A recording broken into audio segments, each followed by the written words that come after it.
ይህ የሚጀምረው ሰማይና ምድርን በሚያናውጥ የብርሃንና የጨለማ ኃይሎች በሚያደርጉት እጅግ አስፈሪና ደም አፋሳሽ ጦርነት ነው። የጥቁርና የክፋት ቡድን መሪ የሆነው ማስተር የመጨረሻና ኃያል የሆነውን አስማታዊ ጥቃት ሰነዘረ። በአየር ላይ ግዙፍ የዘንዶ በር በመፍጠር የሰዎችን ነፍስ በቅጽበት መጥቶ የሚወስድ አስፈሪ የጉም ዘንዶዎችን ወደ ጦር ሜዳው ለቀቀ። የነጩና የብርሃን ቡድን ተዋጊዎች ይህንን መቋቋም አቅቷቸው ልክ እንደ ቅጠል መርገፍ ጀመሩ። የነጩ ቡድን መሪ ተስፋ ቆርጠው ሊገደሉ ሲል ድንገት ማንም ያላሰበው ተአምር ተፈጠረ። አንድ ወደር የሌለው ጉልበት ያለው የማኦሻን ጀግና ተዋጊ ብቅ በማለት የጨለማውን ጦር በሙሉ በሰከንዶች ውስጥ አወደመው። ነገር ግን ይህ ሁሉ እውነተኛ ጦርነት አልነበረም። እውነታው ምን መሰላችሁ? ይህ ሁሉ ሰማይና ምድርን የሚያንቀጠቅጥ የጦርነት ትዕይንት ዩንሾዩ የተባለ አንድ ተራ አጭበርባሪና ወረኛ ወጣት ለመንደሩ ህጻናት የሚተርከው የፈጠራ ታሪክ ነበር። ሾዩ ራሱን በድብቅ የተሰማራው የማአሾ ማርሻል አርት ትምህርት ቤት ተማሪ ነኝ እያለ በማስተዋወቅ በእጁ የያዘውን ተራ የፕላስቲክ መጫወቻ ሰይፍ ለህጻናት ለመሸጥ የሚጠቀምበት የማታለያ ስልት ነው። ህጻናቱን በታሪኩ ተማርከው መጫወቻ ሰይፉን ገዙት። በዚህ ቅጽበት ነው እንግዲህ ማንም ያላሰበው አደጋ የሚፈጠረው። ድንገት ክፉ መንፈስ የተጠናወተውና እጅግ ግዙፍ የሆነ አንድ አረመኔ ሰው ወደ ገበያው በመግባት ማመሰቃቀል ጀመረ። ህዝቡ ሁሉ ነፍሱን ለማትረፍ ሲራወጥ ያ መጫወቻ ሰይፍ የገዛው ምስኪን ህጻን ልጅ ሰይፉ እውነትም አስማታዊ ኃይል ያለው መስሎት ግዙፉንና አረመኔውን ሰውዬ ለመግጠም ሰይፉን መዘዘ። ይህንን ያየው ግዙፍ ሰው በንዴት አብዶ በእጁ በያዘው ግዙፍ መዶሻ ህፃኑን ሊፈጠፍጠው ሲል ሾዩ የራሱ ጥፋት መሆኑን ስለተረዳ ልክ እንደ መብረቅ ተንደርድሮ ህፃኑን ገፍትሮ አተረፈው። ነገር ግን ሾዩ ያንን ገዳይ የሆነ የብረት መዶሻ ጥቃት ራሱ አስተናገደ። አየር ላይ ተፈትልኮ መሬት ላይ ወደቀ። አረመኔው ሰውዬ ሾዩን ሊጨርሰው ሲመጣ ድንገት አንዲት እጅግ ውብና ማራኪ የሆነች ጀግና ሴት ከየት መጣች ሳትባል በአየር ላይ እየከነፈች መጣ አዳነችው። ስሟ ሊንግዚ ይባላል። ሾዩ የሴትዮዋን ውበትና ጀግንነት ሲያይ በድንጋጤና በፍቅር ፈዘዘ። ሊንግዚ ግዙፉን ሰውዬ መታ ብጥለውም ሰውየው ግን ወዲያውኑ ተነሳ። ልክ በዚህ ጊዜ ጓይዚ እና ሹዚ የተባሉ ሁለት ሌሎች ጀግኖች ደርሰው በጋራ በመተባበር ግዙፉን ሰውዬ መሬት አስጋጡት። እነዚህ ሶስት ጀግኖች ተራ ሰዎች አልነበሩም። በሀገሪቱ ውስጥ እጅግ ኃያልና የተከበረው የማኦሻን ማርሻል አርት ትምህርት ቤት ምርጥ ተማሪዎች ነበሩ። ነገሮች ከረጉ በኋላ የህፃኑ እናት ልጇን ለምን እንዲህ አይነት አደገኛ ድርጊት ውስጥ እንደገባ ስትጠይቀው ህፃኑ በንጹህ አንደበት ይህንን የማአሾ ተማሪ ነኝ ያለኝ ወንድም የሸጠልኝ ሰይፍ አስማት አለው ብሎኝ ነው እያለ ጣቱን ወደ ሾዩ ቀሰረ። እናትዮም እውነተኛዎቹን የማኦሻን ተማሪዎችን ስትጠይቃቸው ይህ ልጅ የእኛ ትምህርት ቤት ተማሪ አይደለም አጭበርባሪ ነው ብለው አጋለጡት። በዚህም ጊዜ የመንደሩ ህዝብ በሙሉ በሾዩ ላይ ተነሳበት። ህፃናትን በማታለል ለሞት አደጋ በማጋለጡ ክፉኛ ሰደቡት፣ አዋረዱት። እውነተኛዎቹ የማኦሻን ተማሪዎች የማኦሻን የተከበረ ስም ዳግመኛ በውሸት እንዳታነሳ ብለው በጥብቅ አስጠንቅቀውት ሄዱ። ሾዩ በከፍተኛ ሀፍረትና ውርደት ተሸማቀቀ። ነገር ግን በሚቀጥሉት ቀናት ሾዩ ብቻውን ተቀምጦ ሩቅ ወደሚታየው የማኦሻ ተራራና ትምህርት ቤት በትካዜ ይመለከት ነበር። በውስጡ አንድ ትልቅ ህልም አለው። እሱም እውነተኛ የማኦሻን ጀግና መሆን ነበር። ታዲያ ይህን ህልሙን የሚሆንበት አንድ ወርቃማ አጋጣሚ ተፈጠረ። የማኦሻን ትምህርት ቤት አንድ ትልቅ አዋጅ አወጀ።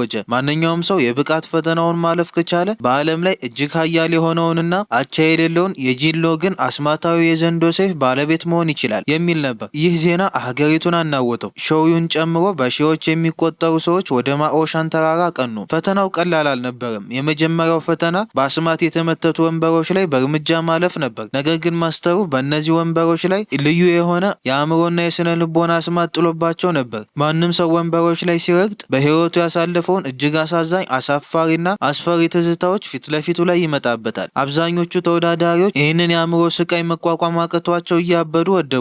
ሾዩ ተራው ደርሶ ወንበሩ ላይ ሲወጣ ልክ እንደ ሌሎቹ ክፉኛ ተሰቃየ።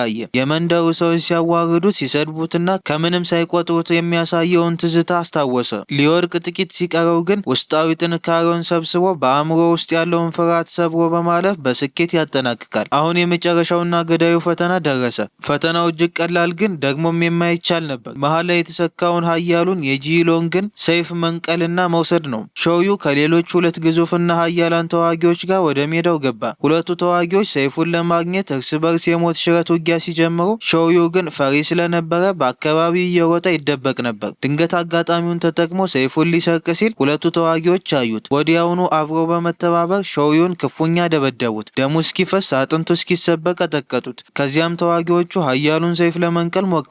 ነገር ግን ሰይፉ በሚያወጣው አስፈሪ የዘንዶ ኃይል ተገፍትረው ወደ ኋላ ተወረወሩ። ማንም ሊነካው አልቻለም። ነገር ግን በዚህ ቅጽበት ማንም ያላሰበውና ፊልሙን የሚቀይረው ተአምር ተፈጠረ። የሰይፉ ሚስጥራዊ ኃይል በድንገት ከሾዩ ጋር ጥልቅ የሆነ መንፈሳዊ ትስስር ፈጠረ። ሰይፉ ራሱ ኃይሉን ልኮ መሬት ላይ በደም ተለውሶ የወደቀውን ሾዩን ስቦ ወደ ራሱ አመጣው። ሾዩ እጁን ዘርግቶ ሰይፉን ሲነካው ሰይፉ አንዳችም ተቃውሞ ሳያሳይ ሾዩን እንደ ጌታ ተቀበለው። ይህንን ያዩ የማኦሾ ማስተሮችና ተማሪዎች በድንጋጤ ፈዘዙ። ይህ እንዴት ሊሆን ይችላል? ምንም አይነት የማርሻል አርት እውቀት የሌለው ተራና ደካማ ወጣት እንዴት የዓለምን ኃያል ሰይፍ ሊቆጣጠር ይችላል? እያሉ አጉረመረሙ። ነገር ግን የትምህርት ቤቱ የበላይ ጠባቂ የሆነው ግራንድ ማስተር ይህ የሰማይ ፍቃድ ነው፣ ሰይፉ ራሱ መርጦታል፣ ስለዚህ ሾዩ ፈተናውን አልፏል ብሎ አወጀ። ይህ ውሳኔ ግን የትምህርት ቤቱን ማስተርና ተማሪዎችን ክፉኛ አስቆጣ።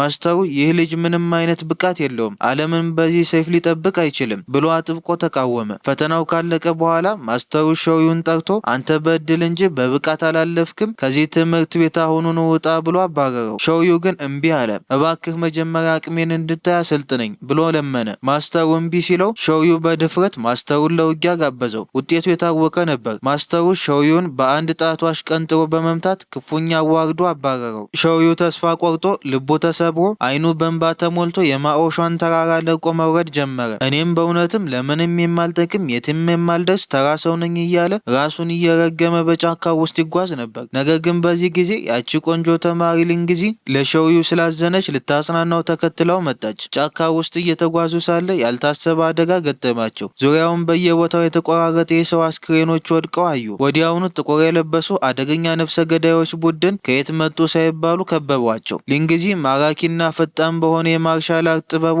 ጠላቶቿን ማጨድ ጀመረች። ሾዩ ግን ምንም ስለማያውቅ ራሱን ለመከላከል ብቻ ይፍጨረጨር ነበር። ሊንግዚ ሁሉንም ነፍሰ ገዳዮች ብትጨርስም በሚያሳዝን ሁኔታ ግን እጅግ ክፉኛ ቆስላ ደሟ ይፈስ ነበር። ሾዩ የራሱን ቁስልና ድካም ረሳ።